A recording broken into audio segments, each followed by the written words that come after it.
reach to end a game no. But before obo game na nkasa so no. Supporters, attendance. Na encouraging. Okay. For the observing and saying it there. Na encouraging. Tiana say me can say a pon game no. Madam Fubika Jam say, the any yapa or resource no one say, Sanka Kotoko to me share enra and ka Wednesday and against Baby and Go Stars and can conform batching the Omabano. Na encourage and yes good. In terms of somebody good mpono. A new good, but not a encouraging. They could have built on it and a resource no empty Myanmar. Now, Rich, I will go straight into my few observations.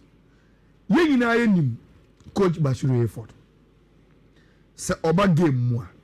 He will always want to play in a typical 4-3-3, which my 4-2-3-1. And Obo Dogly, do show me number 3 na why Rasta no. Obo as a DM, tough guy. Then obviously Ismail Ado only saw the Ismail Ado ebe jina ne nchen.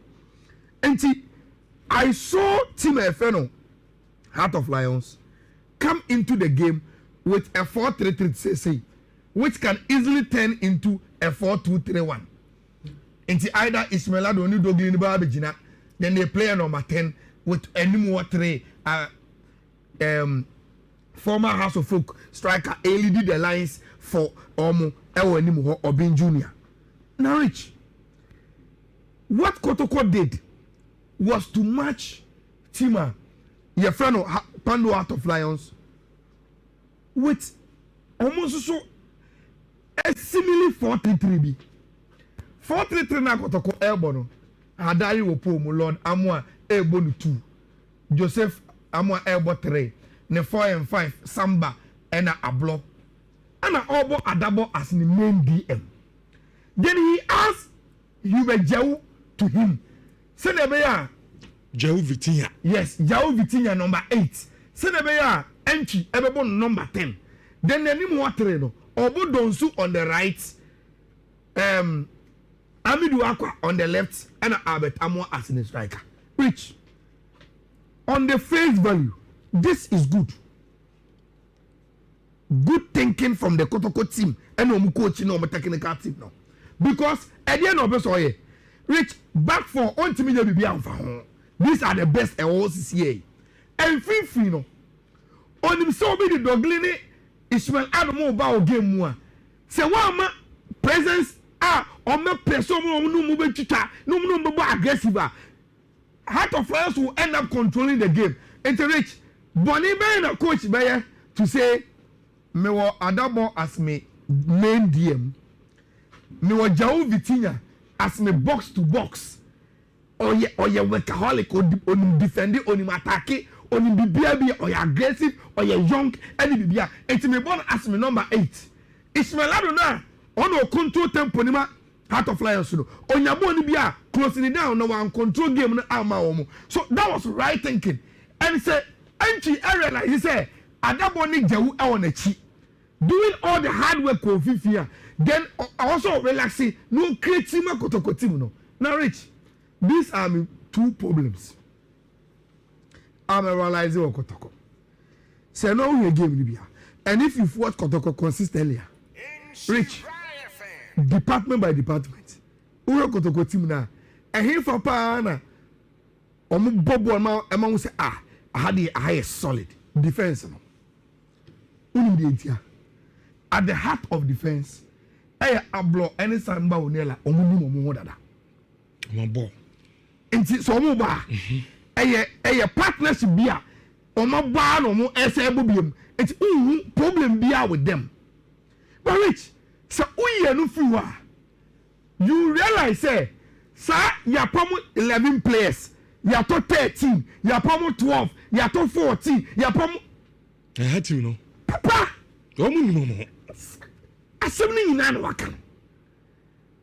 Only later me sure powers are there. Me sure Kotoko check. Me catch on Saturday. So the reason why I go stadium Sunday and he say a chopper some many say Kotoko and me kwa bibi will be a Rich, you could clearly see say we samba any ablo any Lord amo mona mo team no actually free wa. Say the moment you start to come into the middle any attack no Rich, a whole person now here coordination because overbuilding patterns are now are transiting in Libya. You need players now on 50 to understand omo. Now almost so in to understand the movement of any more phone. Then you can also this is the pattern they understand. So Rich, Adabo, Joe, Omoda. Then it's almost first season. First season, you got matches on Mabokura in 7. Emmanuel Entry, on it Adabo, any Joe, and Bobo on that. And see, after now, all building familiarity, all movements, a problem. Obe the only issue, and they say, Enka Emmanuel Entry as Kotoko 10. Only Abetamo abo 1 season. Only Pitami Duaka, only about 1 season. Enka back, sa 3 triangle where. It is all where. Kotoko Bomo and Ring was anyone is played among these 3 players. Omuno. There, Esato Subium. Morphine don't Rich. And then I'm Koto on the bio. Kotoko technical team, the Koto on the bio. So they should know the player. And the profile. Rich, Mimi Krana, this is the first time I made check Morphine don't know Gani no. Me who say baby Omabon out of position. If the guy is a striker, and I say auxiliary striker, Rich, I'm for branding by Pono because 7 hours it is just a waste of time. And anyway, Bonham has our Rich, and I can remember Philip Amono. I would have loved to play Philip Amon as my right winger because I have watched Amono play there and he has played good. And Rich Unim, time second half in the Bayana Kotoko for some substitution. Again, Hamzamo. There may be many who I think I disagree with substitution on me. Players no do mobile any baby on boy, especially on my substitution now marriage. They had to force Jew so on 7. Look, the fact that the guy is good, not why versatile, doesn't mean say Ubon will be or be effective. I am born bono, efficiency. Elementino. Yes, it's one of it. But almost 7 only as effective as only natural position.